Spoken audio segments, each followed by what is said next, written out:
Well, the grandkids came by this weekend for a visit on their way to Darlington for the NASCAR race. We decided to do a little racing ourselves. There's the lap counter I'm working on. Here's my original tuckaway track that I built some years ago. And then I added a long straightaway. Hadn't quite finished all the scenery yet. But the 8-year-old grandson really liked the blue car and wanted to race that one.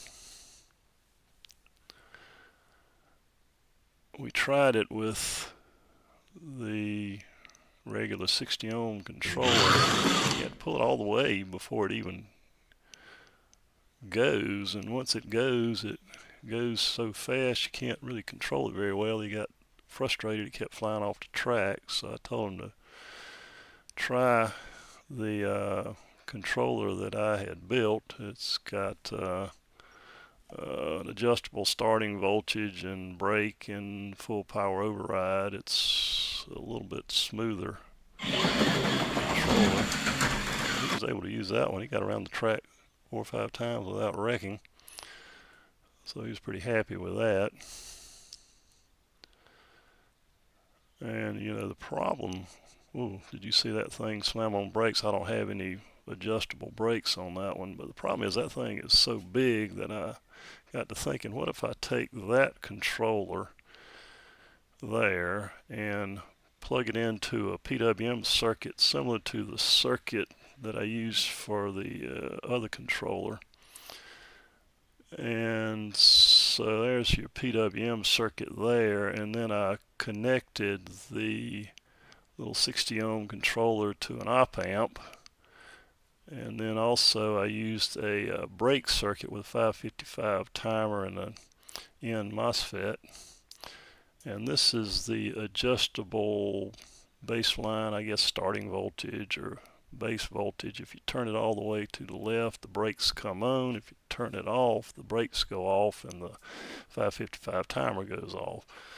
So let's leave the brakes on and run around the track a few times and see what it does. Pretty smooth.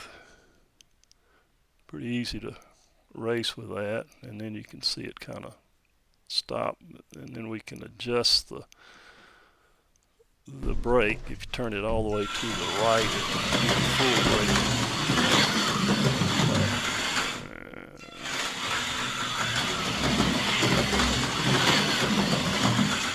So yeah, it stops pretty quickly. Not quite as quickly as the other controller, because this controller has a 1 ohm resistor in it.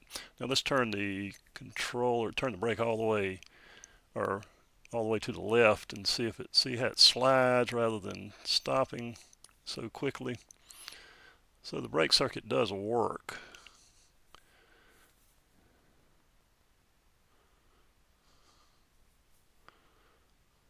And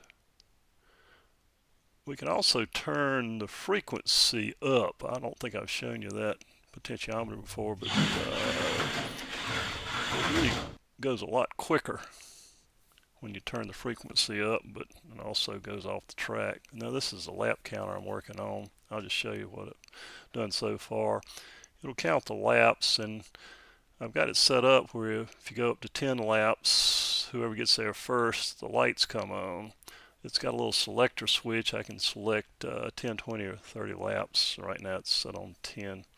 Anyway, work in progress.